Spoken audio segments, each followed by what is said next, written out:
This is Chuck Mayer. Welcome to the weekly update here at Fishy Business for, I think, the third week of January. Last week you probably saw me in about this position in the store, and there were two pallets behind me sitting of these Aquarium Ascent aquariums. These aquariums I made a joke about, and so I decided to do something with them. And what I did was I set up a display model to kind of show you what it could look like.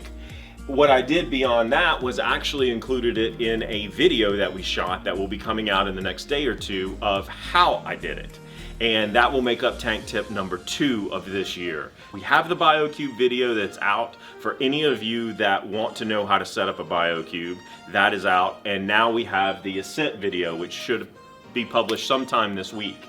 This is kind of what came of that, and I wanted to show a very basic, very simple way of doing it. And what is not in that video is the outcome that actually has fish, and I threw a few shrimp in there for algae control. This is only the initial start. I didn't fill it with fish, but I wanted you to see the outcome of it. So when you watch that video, you can actually access this video to reference exactly what it looks like. Now, the joke of this week is the next pallet of tanks Guy has ordered, the Aquarium frameless. We got in 3 different sizes of frameless aquariums this week. I wasn't expecting these. These are the latest, so we're probably going to do a video of setting up one of those next week. The cool thing about frameless tanks and the trend is that you can do so much with them to make them have a very sleek, contemporary look. Frameless aquariums allow you to take the decorations that are inside the tank out of the tank. You can make more of a terrarium looking aquarium with them. There's an endless amount of things that you can do with them. So maybe we'll rip one out of here. Let me know. We've got an 11 gallon, a 20 gallon, and a 30 gallon version. Let me know which one you guys would like to see set up, and maybe we'll do something a little different with one of those in the next tank tip video.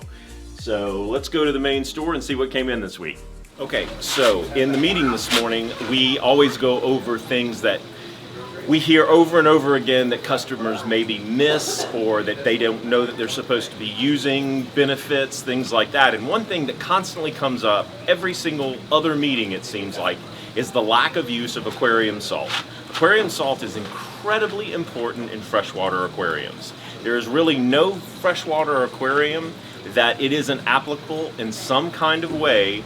Whether it's a community tank, goldfish tank, it's almost a heresy to not use. Aquarium salt has a lot of different benefits, and one of the biggest benefits is just putting back trace elements in the water that the fish use for a lot of different things that they use it for. The main thing aquarium salt does for the average aquarium fish is maintain a healthy amount of electrolytes in the fish.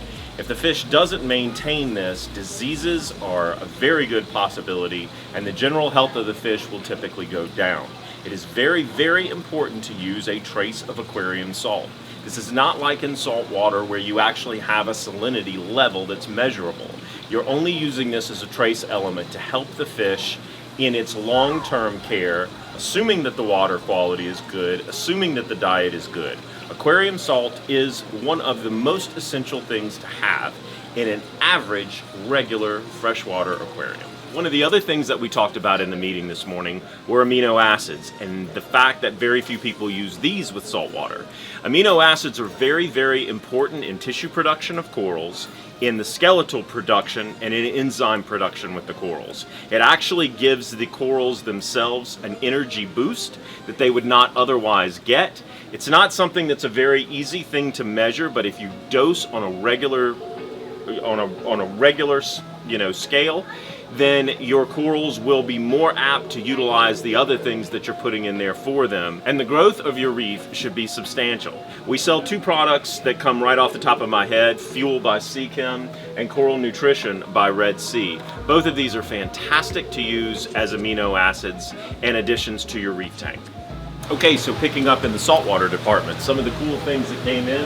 We have clownfish back in stock, Ocellaris clowns, black Ocellaris clowns. I got in a really nice copper band butterfly that's not even breathing hard. It's only been here for a couple of hours. I got a Heniocus, or the bannerfish. We're not really big on, we're not really big on keeping a lot of different types of butterfly fish because they aren't typically hardy in the aquarium trade, unless you provide the exact things they need to eat, and usually those are corals, which most people don't do. There are some hardy species Occasionally we will stock some if we know who we're buying them from and how they've been cared for up until that point. So that's why you see these, but it's also why you don't typically see a large number of butterflies at Fishy Business, just to say.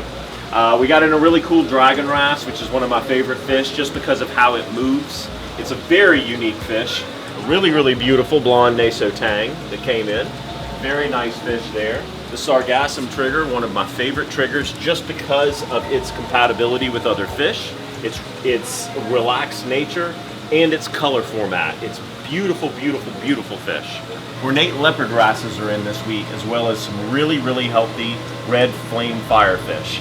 Beautiful fish right here. A ton of different starfish this week. Really, really nice starfish. I also am back in stock with all of the hermit crabs, all of the snails, urchins, shrimp, a lot of stuff. Okay, so freshwater this week. Kevin got in some of the most beautiful blue neocardinia shrimp I have ever seen.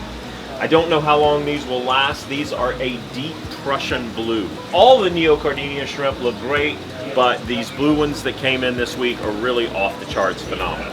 We have pea puffers. For every single person who has called me on the phone for the last week and asked, do you have pea puffers? Yes, we have pea puffers. They are here. We have pea puffers as long as they last. They are right here. They are a true freshwater puffer fish. They really do need to be kept by themselves, but I got them, and no small nano tank is complete without them. I got some Raspora hets and some beautiful cardinal tetras.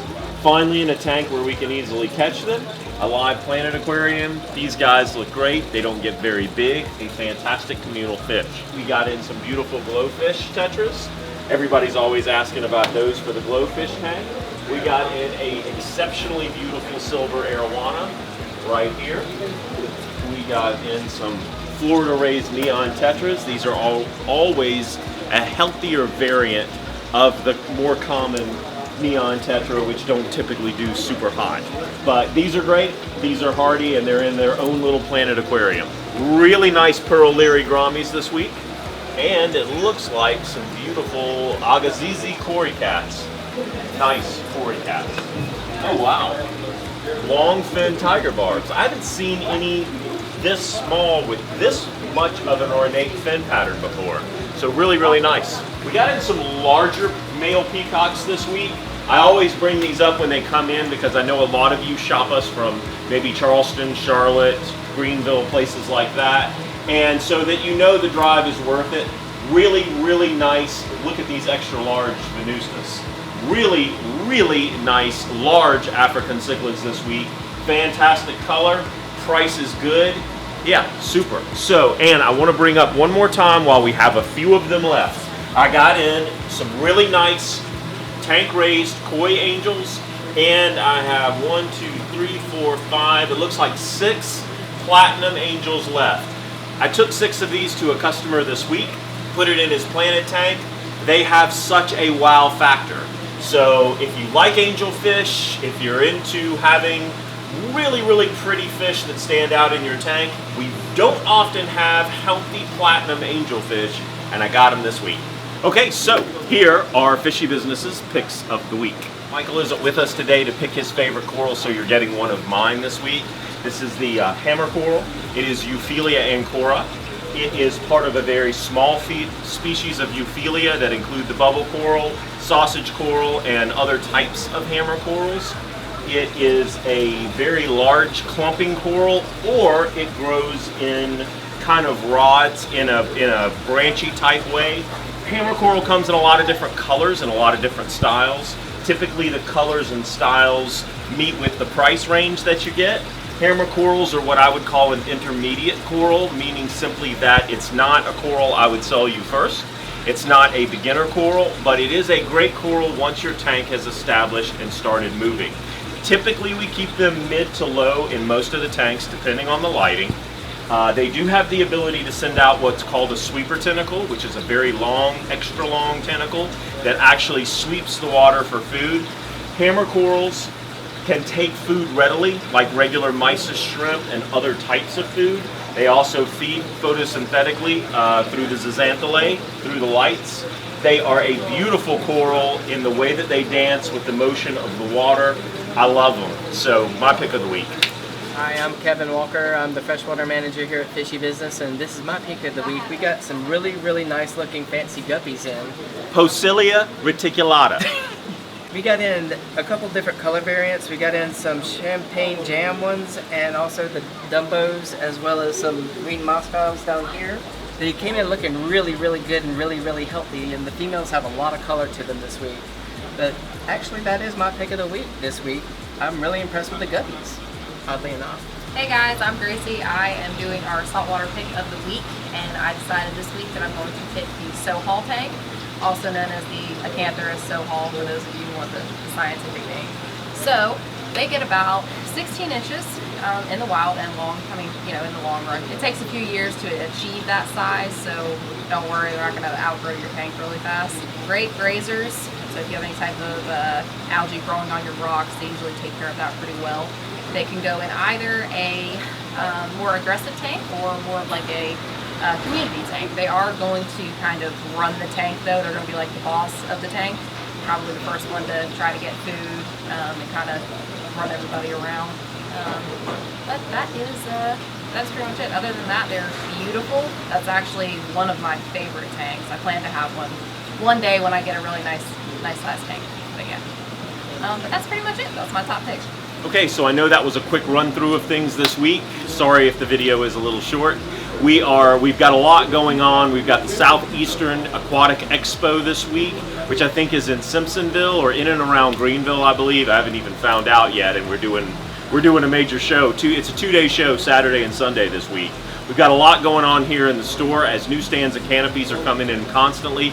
The guys are putting out fish constantly. The girls are putting out fish constantly. There's a lot going on this weekend at Fishy Business.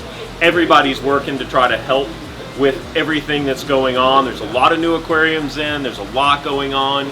Have a wonderful week. Like us on Facebook. Please subscribe to us on YouTube at Fishy Business SC. I hope you have a wonderful week. Take care.